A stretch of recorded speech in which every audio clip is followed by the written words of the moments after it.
너무 가렵다 그러면 손으로 긁어서 2차 감염, 염증을 유발하지 말고 어떻게? 구독과 좋아요 꾹꾹 눌러주세요.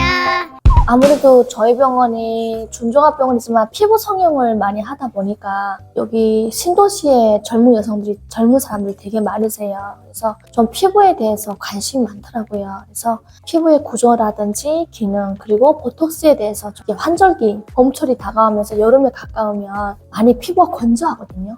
그런 부분들을 조금 짚어줄까 하는 시간을 갖고자 합니다. 피부는 표피, 그 다음에 진피, 피하 지방 이렇게 세 가지로 나누어져 있는데요. 표피라고 하면은 일단은 멜라닌 세포, 각질. 보통 우리가 세안을 한다 하게 되면은 각질을 제거한다 이런 얘기를 하는데 클렌징만 해서는 안 되니까 조금 더 조금 세게 들어가는 부분을 각질 제거라고 해요. 그러면 각질 형성 세포라는 것들을 하게 되고요. 그 다음에 또 각질 형성 세포를 또 구체화해서 들어가 보게 되면 기저층이라든지 그 다음에 가시층이라든지 가립층, 각질층 이렇게 또 나누고요. 그 다음에 우리가 제일 많이 얘기하는 진피.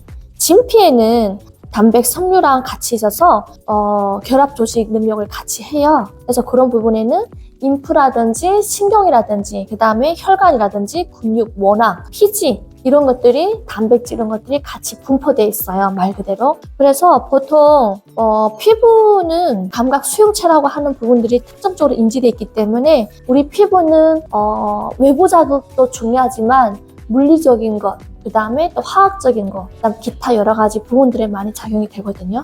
그래서 물리적 인자하면은 온도라든지 습도라든지 전기 자극이라든지 이런 것들이 속하고요. 기계적이다 그러면은 진동이라든지 압력, 피부를 누른다든지 그다음에 가벼운 접촉이라든지 이런 분들. 화학적인 물질하면 여러분 다 알고 계시잖아요. 산이라든지 알칼리, 니켈 같은 거.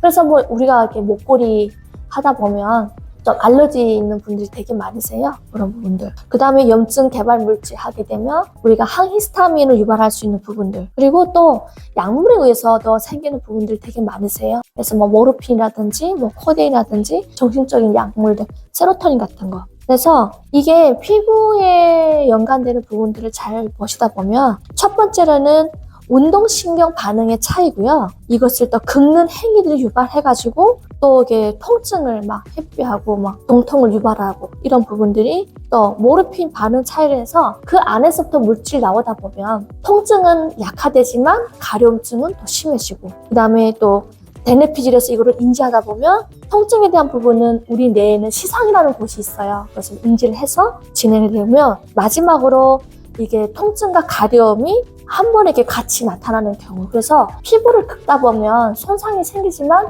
통증이 같이 유발된다는 거. 이런 부분들을 피부적인 구조 차원에서 알게 되면 우리가 그러면 쉽게 일반인들이 병원에 안 와도 해결할 수 있는 부분들을 많이 이렇게 좀 찾아낼 수 있거든요. 자, 가볍게 생각하면 우리가 이렇게 요즘에는 진먼지라든지 진드기라든지 이런 부분 때문에 두드러기 있어서 많이 오시는 분들이 있었어요. 그러면 첫 번째는 뭐냐? 말 그대로 피부에 내가 염증 물질을 일으키는 매개체, 항히스타민을 일으키는 물질들이 무언가를 자극을 했다 하게 되면 얘들은 뭐예요? 더운 곳에 가면 더 심해져요. 그러면 어떤 물질이 항원이란 이물질이 들어오게 되면 우리는 그거를 수축할 수 있는 것들을 좀 챙겨주면 좋아요. 예를 들어서 너무 가렵다 그러면 손으로 긁어서 2차 감염, 염증을 유발하지 말고 어떻게? 얼음찜질이라든지 환부를 시원하게 하는 게 제일 중요해요. 내가 지금 가려움이 너무 심하면 어떻게 해요? 혈관이 확장이 돼요. 그래서 그런 부분들을 좀 시원하게 하거나 그 다음에 좀 찬 것을 대서 약간 그 환부가 좀 수축하게끔 만드는 것이 중요하고요. 그 다음에 어떤 물질이 생긴다고 해서 두드러기나 알러지가 생겼을 때 이것을 그냥 방치하지 마시고 바로 병원으로 오셔서 전문가와 상의하는 것을 추천드립니다.